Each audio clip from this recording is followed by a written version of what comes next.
Insiden penembakan brutal yang menewaskan seorang warga negara Australia berinisial ZR di sebuah villa di Desa Munggu, Mengui, Badung, memasuki episode menentukan pada sidang yang digelar di Pengadilan Negeri Denpasar. Saat memberi kesaksian, istri korban menyatakan tuntutan pidana masing-masing 17 dan 18 tahun penjara terhadap para tersangka dinilai tidak mencerminkan keadilan. Melalui hubungan video daring yang tersambung secara online dari Australia, Jasmine Goudreas, istri mendiang ZR, korban penembakan oleh sesama WNA Australia, menyatakan insiden penembakan brutal tersebut merupakan tindakan pembunuhan yang disengaja, terencana, dan dilakukan secara bersama-sama dengan menggunakan senjata api ilegal. Tindakan pidana ini telah merampas nyawa seorang suami dan ayah, serta meninggalkan luka yang tidak akan pernah pulih bagi keluarga yang ditinggalkan. Meskipun jaksa penuntut umum menyatakan bahwa seluruh unsur pasal 340 KUHP tentang pembunuhan berencana, unsur penyertaan serta kepemilikan senjata api ilegal telah terbukti secara sah dan meyakinkan, tuntutan terhadap para tersangka justru dianggap tidak adil. Jaksa penuntut umum harusnya membuka ruang bagi dijatuhkannya pidana maksimal, tapi pengajuan tuntutan pidana masing-masing hanya 17 dan 18 tahun penjara bagi para tersangka yang dinilai tidak mencerminkan beratnya perbuatan, dampak kemanusiaan, maupun kebutuhan efek jera. Meski dianggap tidak mencerminkan keadilan, keluarga korban berupaya kooperatif dan menghormati proses peradilan di Indonesia, serta berharap majelis hakim memberikan putusan seadil-adilnya. Respect the Indonesian law and their court, and I understand that they do what is truthful and believable for themselves. But in regards to what I believe justice is, let me give you an example. One of my children that attends school heard what the opposed sentencing would be, and he hasn't been at school since Monday. Beliau menilai bahwa banyak kasus-kasus di Bali, di Indonesia khususnya misalnya terkait narkotika dan ada pelanggaran-pelanggaran tindak pidana lain ya yang penegak hukum kita cukup kuat terhadap itu. Ketidakhadiran istri korban secara langsung di ruang sidang Pengadilan Negeri Denpasar, Bali bukan karena menghindari proses hukum, melainkan didasarkan pada alasan keamanan yang mengancam dirinya maupun keluarganya. Seperti diberitakan sebelumnya, SG dan ZR, dua warga Australia, menjadi korban penembakan di sebuah villa di Munggu, Mengui, Badung pada 14 Juni 2025 silam. ZR tewas akibat tembakan, sedangkan SG berhasil selamat dengan kondisi luka parah. Aparat kepolisian berhasil menangkap 3 orang pelaku kasus penembakan tersebut, yakni Darcy Francesco Jensen dan Tupou Passa Medelmore. Laporan LCD, Denpasar, Garuda TV.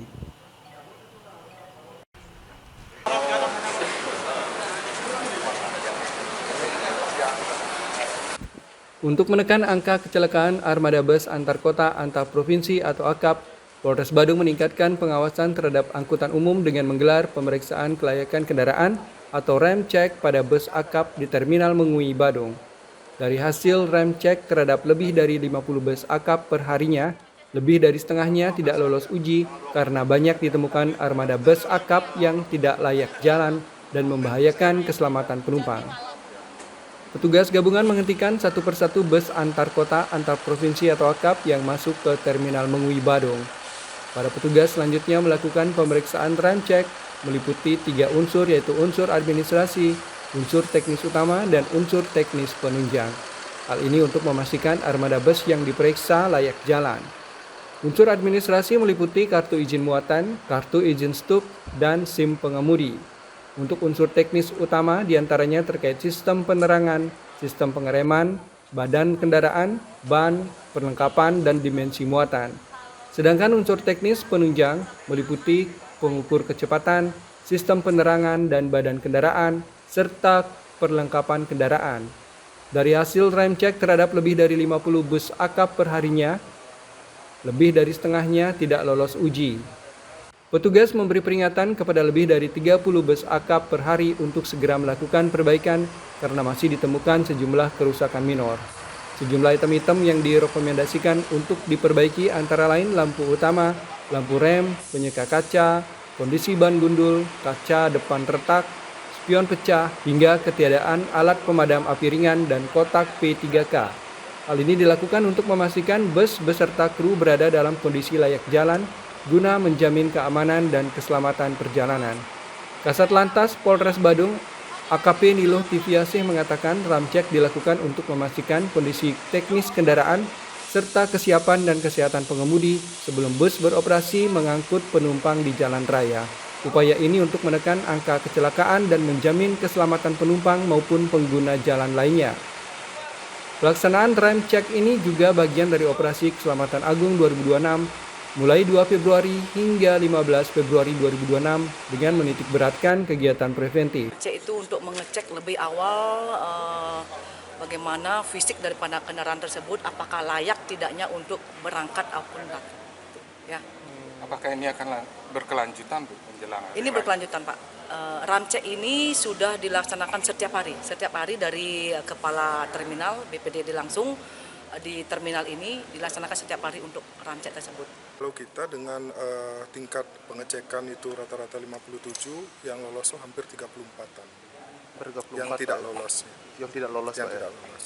Itu rata-rata yang tidak lolos itu karena apa itu, Pak? Biasanya lampu-lampu utama sering tidak dicek sebelum berangkat. Jadi kalau udah unsur utama, salah satunya lampu utama yang mati, otomatis tidak kita kasih light jalan. Karena kita juga sama dengan kepolisian tidak boleh menilang, jadi yang kita kasih ke awak bus itu adalah surat peringatan. Bus akap yang dinyatakan memenuhi syarat diberikan stiker tanda lulus inspeksi. Sedangkan armada bus yang belum memenuhi standar keselamatan diberikan teguran dan dilarang beroperasi hingga dilakukan perbaikan. Selain meningkatkan disiplin berlalu lintas serta menekan angka kecelakaan, khususnya pada angkutan umum, kegiatan ini diharapkan memberikan rasa aman dan nyaman bagi masyarakat, pengguna jasa transportasi, terutama menjelang momentum besar mudik Lebaran 2026. Laporan Alit Sidi, Badung, Garuda TV.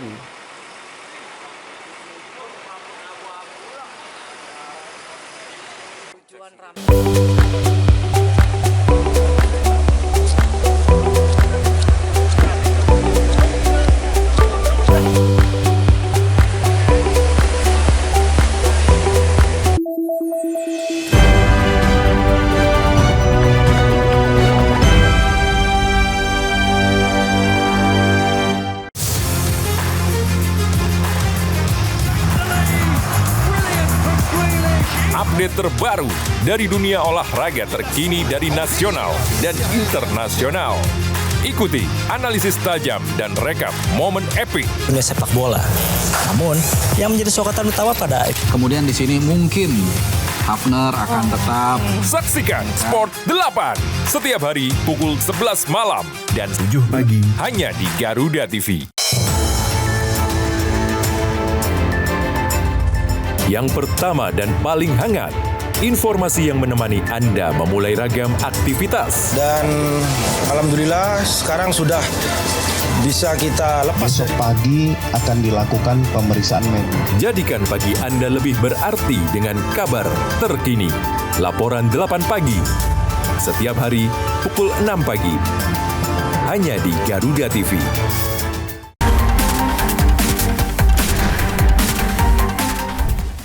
Mengungkap kasus kriminal terkini di seluruh penjuru tanah air. Ulasan tajam tanpa ampun bersama para aparat. tak ada tempat untuk lengah. Informasi penting yang membuat Anda lebih waspada. Kriminal Plus 62 hanya di Garuda TV.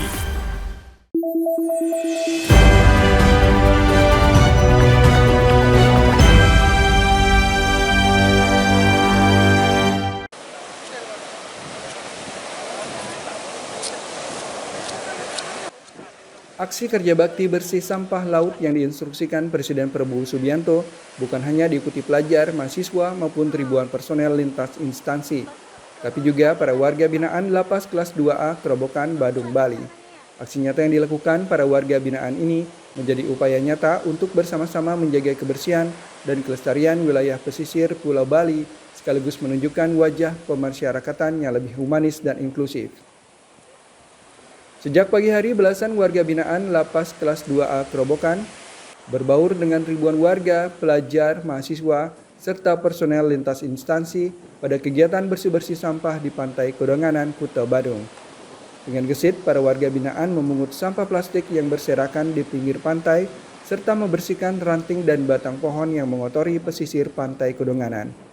Kalapas Kelas 2A Kerobokan, Badung, Budi Ismono menjelaskan keterlibatan para warga binaan ini merupakan upaya untuk menunjukkan wajah pemasyarakatan yang lebih humanis dan inklusif, salah satunya aktif berpartisipasi dalam kegiatan bersih sampah pantai. Tidak sembarang warga binaan bisa mengikuti program asimilasi kerja luar semacam ini.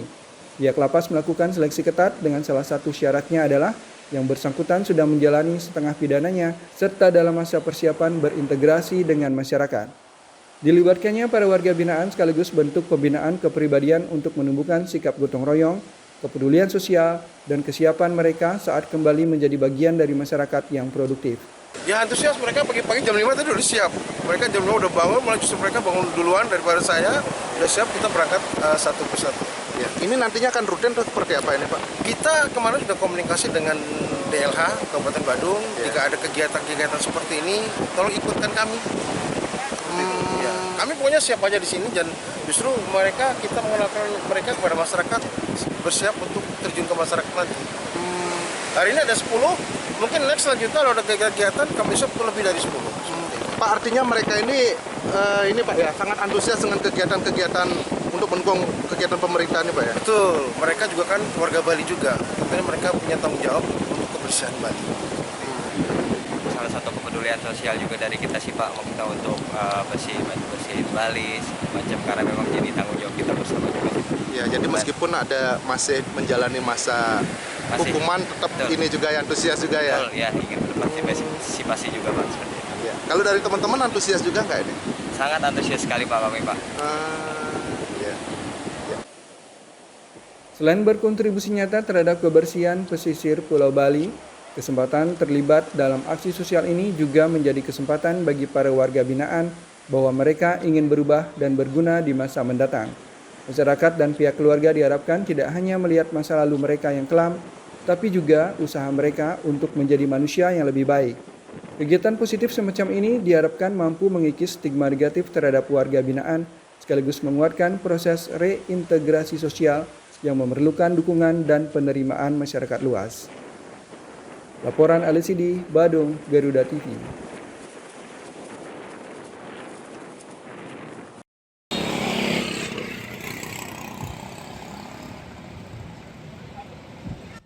Sorotan Presiden Prabowo Subianto terhadap persoalan sampah di kawasan wisata Pantai Kuta ditanggapi pemerintah Kabupaten Badung dengan menegaskan kesiapan melakukan rebranding besar-besaran demi menjaga wajah pariwisata Pulau Dewata.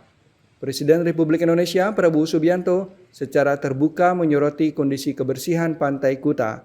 Sampah kiriman yang rutin muncul di musim tertentu dinilai mencoreng citra Bali sebagai destinasi wisata kelas dunia. Bupati Badung Iwayan Ediarnamo menilai peringatan Presiden sebagai momentum penting untuk berbenah. Menurutnya, Bali yang hidup dari sektor pariwisata memang sudah saatnya melakukan rebranding, terutama dari sisi kebersihan dan estetika kawasan. Pemerintah Kabupaten Badung mengklaim telah melakukan upaya pembersihan secara rutin. Dinas Lingkungan Hidup dan Kebersihan, komunitas lokal, hingga pelaku pariwisata ikut terlibat menjaga kebersihan pantai. Namun tantangan tetap ada, sampah yang datang silih berganti membuat upaya pembersihan harus dilakukan terus-menerus dan berkelanjutan. Peringatan Presiden menjadi cambuk bagi Badung dan Bali untuk menjaga marwah pariwisata nasional. Rebranding kebersihan dan penataan estetika kini menjadi agenda penting demi mengembalikan citra Bali sebagai destinasi unggulan dunia. Melihat sudah saatnya kita membranding daerah kita. Misalnya kita di Bali ini kan hidup dari pariwisata. Sedangkan pantai-pantai kita dianggap oleh beliau itu kurang bersih. Beliau melihat ada sampah-sampah. Dan memang kenyataan benar sampah-sampahnya. Lalu sampah kiriman dan ini kan sampah kiriman juga yang rutin setiap kita terima setiap bulan-bulan tertentu. Tapi di satu sisi kita pemerintah daerah kan sudah berupaya juga secara rutin. Kami kan sudah secara rutin memerintahkan kepada LHK. Bupati Badung Iwayan Adiarnawa juga menyoroti maraknya reklame berukuran besar yang dinilai mengganggu estetika. Menanggapi hal ini, Pemkab Badung memastikan akan mengambil langkah tegas dalam penataan billboard. Laporan Gede Agung, Badung, Garuda TV.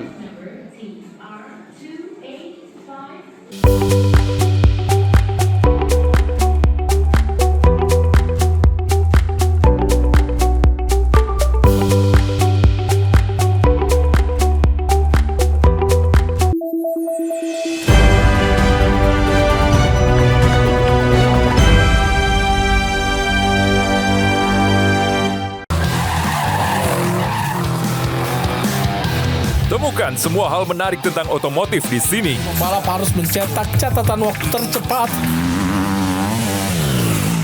Dari inovasi terkini hingga aksi seru di arena balap, kami hadirkan. Informasi lengkap dari nasional hingga internasional. Saksikan Otomotive hanya di Garuda TV.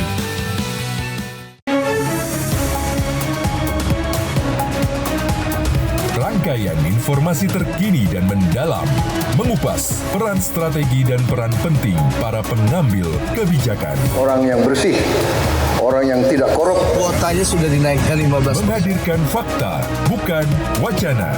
Kalau LPMK pun saya tantang. Dalam Kabinet Merah Putih, Senin sampai Jumat pukul 5 sore. Hanya di Garuda TV.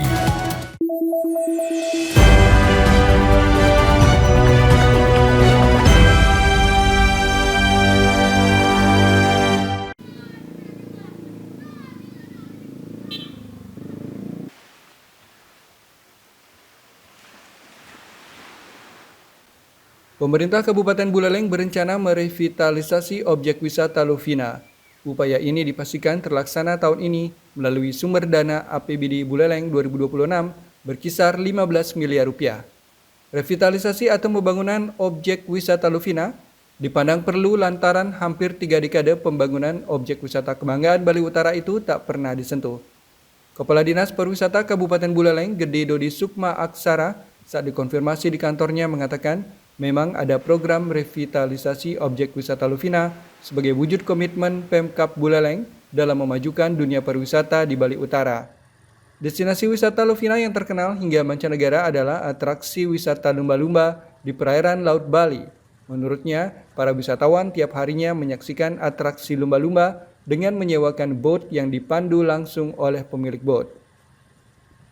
Kegiatan revitalisasi DTW di Pantai Binaria Lovina dan Pantai Tasikmadu Kaliasem berupa pembenahan pedestrian di pantai, pembuatan toilet, pembuatan playground, termasuk pembuatan pos jaga balawista. Nah, tentu ini merupakan hal yang sangat positif yang untuk mempercantik tarik wisata kita di Pantai Binaria dan Tasikmadu Kaliasem, dan tentunya ini akan dapat meningkatkan kunjungan lagi ke wilayah kawasan Pantai Lovina. Disebutkan revitalisasi wisata Lovina yang terpusat di Pantai Binaria dan Pantai Kali Asem. Selain itu, pembangunan pos penjagaan keamanan pantai atau lifeguard diperketat untuk tujuan memantau para wisatawan saat menyaksikan atraksi lumba-lumba. Guna mempercantik keindahan objek wisata Lovina, salah satunya adalah renovasi patung dolphin dan jembatan penghubung antara Kali Bukbuk dan Desa Kali Asem. Sementara Kepala Desa Kali Bukbuk, Ketut Suke, menyambut positif atas program pemerintah dalam upaya revitalisasi objek wisata Lovina.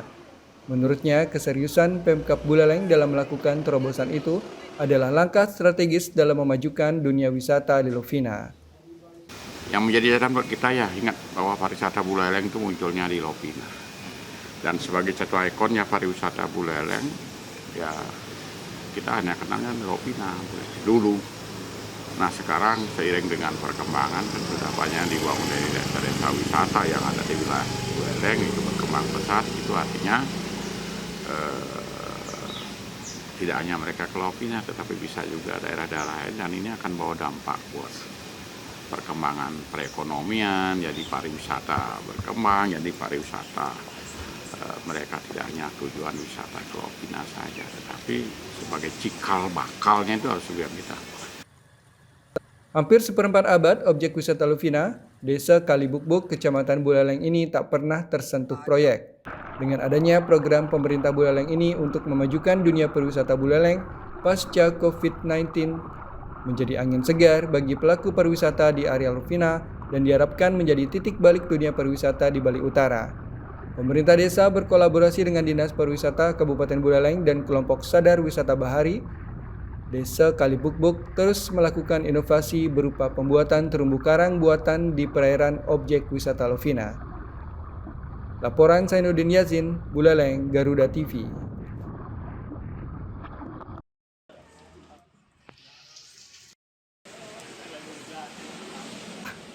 Ngopi kini tak lagi sekedar soal rasa kopi. Di tengah menjamurnya kedai kopi, inovasi konsep menjadi kunci menarik minat pengunjung. Salah satunya dilakukan sebuah kedai kopi di Desa Abian Semal, Dauh Yeh Cani, Kecamatan Abian Semal, Badung. Kedai kopi ini menawarkan pengalaman berbeda. Selain menikmati racikan kopi, pengunjung juga dimanjakan dengan fasilitas photobox bertema beragam. Konsep unik ini pun langsung mencuri perhatian, khususnya kalangan anak muda dan Gen Z yang gemar berburu spot foto estetik. Salah satu pengunjung, Putu Agus Padnyanegara, mengaku terkesan dengan konsep yang diusung. Menurut saya tuh konsep ngopi seperti ini menarik ya. Menarik, terus nyaman juga tempatnya, cozy, Instagramable juga, banyak spot fotonya seperti di belakang saya, terus di dalam juga ada tempat foto, terus kalau bisa beli baju juga, terus tempat indoornya juga ada. Ya. Tak sekedar mengikuti tren, konsep ini memang dirancang untuk menyasar pasar anak muda. Hal itu diungkapkan langsung oleh pemilik kedai kopi Ananda Miarta. Selanjutnya, Ananda Miarta, pemilik kedai kopi, menyampaikan kombinasi dilakukan melihat market terbuka lebar, khususnya menyasar generasi muda. Kenapa kita bikin di Combine, ini foto box sama Laventana Kopi, karena itu kan sebenarnya marketnya sama, itu market itu anak-anak muda gitu, dan yang suka-suka foto lah. Apalagi misalnya cewek-cewek itu biasanya itu market kita yang kayak gitu misalnya, bisa apalagi Gen Z, dan sekarang kan semua anak muda kayaknya punya sosial media juga, dan juga seneng nge-share momennya dia lah untuk di sosial media. Nah itu sebenarnya target market kita, dan menurut saya kopi sama photo box itu sejalan lah keduanya itu, jadi untuk saling bersinambungan lah untuk hal itu. Dengan menggabungkan kopi, fotografi, dan gaya hidup digital, kedai kopi ini sukses menghadirkan pengalaman kopi yang berbeda. Tak heran tempat ini kini menjadi spot nongkrong favorit, sekaligus ladang konten media sosial bagi anak muda di Badung. Laporan Gede Agong, Badung, Garuda TV.